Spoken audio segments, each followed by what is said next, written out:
அது ஆற்காடு சட்டமன்ற தொகுதியிலே பார்க்கின்றோம். ஆக அடுத்த ஆண்டு நடைபெற்ற சட்டமன்ற பொதுத்தேர்தலில் அனைத்து இந்திய அண்ணா திராவிட முன்னேற்ற கழக தலைமையில் அமைக்கப்பட்ட கூட்டணி மாபெரும் வெற்றி பெற்று தனி பெரும்பான்மையோடு அண்ணா திமுக ஆட்சி அமைக்கும். திரு ஸ்டாலினுடைய கனவு ஒருபோதும் பலிக்காது. ஏனென்றால் திரு ஸ்டாலின் அண்ணா திமுகவை விமர்சிக்க முடியல. ஏன்னா அனைத்து இந்திய அண்ணா திராவிட முன்னேற்ற கழகம் 2011 2021 வரை ஒரு சிறப்பான ஆட்சியை, ஒரு நிறைவான ஆட்சியை நாட்டு மக்களுக்கு தந்தது. 10 ஆண்டு காலத்தில் எண்ணற்ற திட்டங்களை நாட்டு மக்களுக்கு வழங்கிய அரசாங்கம் அண்ணா திமுக அரசாங்கம்.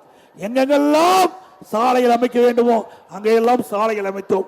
எங்கெல்லாம் பாலங்கள் கட்ட வேண்டுமோ அங்கெல்லாம் பாலங்கள் கட்டப்பட்டது.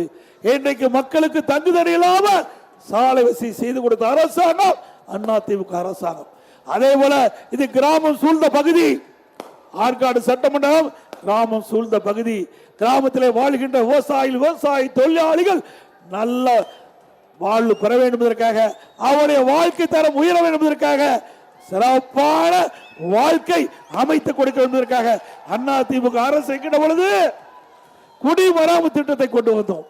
அந்த குடிமராமத்து திட்டத்தின் மூலமாக பல ஆண்டுகளாக ஏரி குளம் குட்டை எல்லாம் தூர்வாராமல் இருந்தது. அண்ணா திமுக ஆட்சிக்கு வந்தவுடன் ஏழைக்கு நீரை சேமிக்க வேண்டும் என்பதற்காக பொதுப்பணித்துறையின் கீழ் 14,000 ஏரிகள் இருந்தன.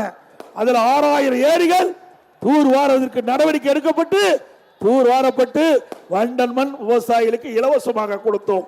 அதே போல பொது உள்ளாட்சியின் துறையின் கீழ் 26,000 குளம் ஏரி குட்டையெல்லாம் இருந்தது.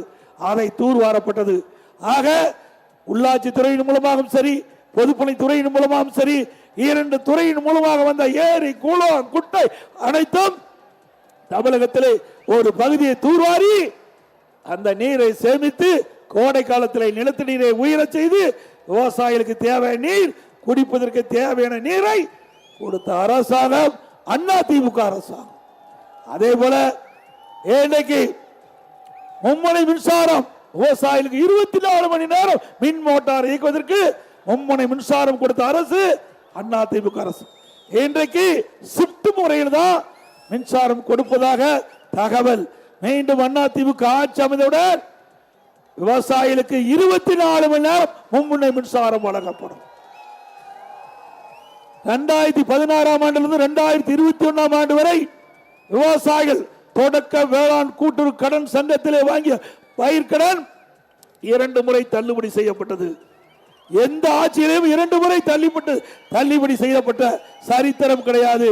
ஆக விவசாயிகள் ஏற்றம் பெறுவதற்காக அண்ணா திமுக ஆட்சியிலே எடுக்கப்பட்ட நடவடிக்கை இயற்கை சீற்றம், மழை, வெள்ளம், புயல், இதனால் விவசாயிகள் பயிரிட்ட பயிர்கள் சேதமடைகின்ற பொழுது அதற்கு காப்பீட்டு திட்டத்தின் மூலமாக தேவையான நிதியை, நிவாரணத்தை பெற்று தந்த அரசாங்கம் அண்ணா திமுக அரசாங்கம். இன்றைக்கு இரவென்றும் பகலென்றும் பாராம, இன்றைக்கு வெயிலையும் மழையும் பொருட்படுத்தாம ரத்தத்தை வியர்வையாக மண்ணிலே சிந்தி உழைக்கின்றவர் விவசாயி தொழிலாளி. இந்த நாட்டுக்கு உணவளிக்கின்றவர் விவசாயி தொழிலாளி. எது இருந்தாலும் இல்லாவிட்டாலும் உணவு ஒரு மனிதனுக்கு வேண்டும், குடி தண்ணீர் ஒருவனுக்கு வேண்டும். 2 முறையாக கொடுத்த ஒரே அரசாங்கம் அண்ணா திமுக அரசாங்கம்.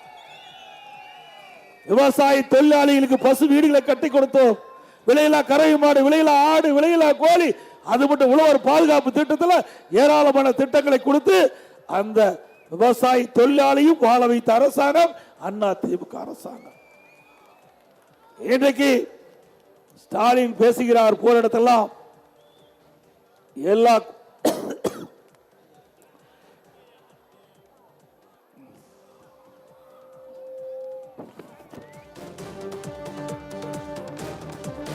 கொஞ்சம்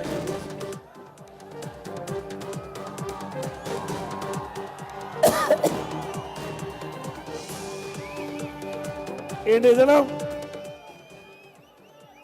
ஸ்டாலின் வெளிநாடு போறதா அறிவிச்சிருக்கார்.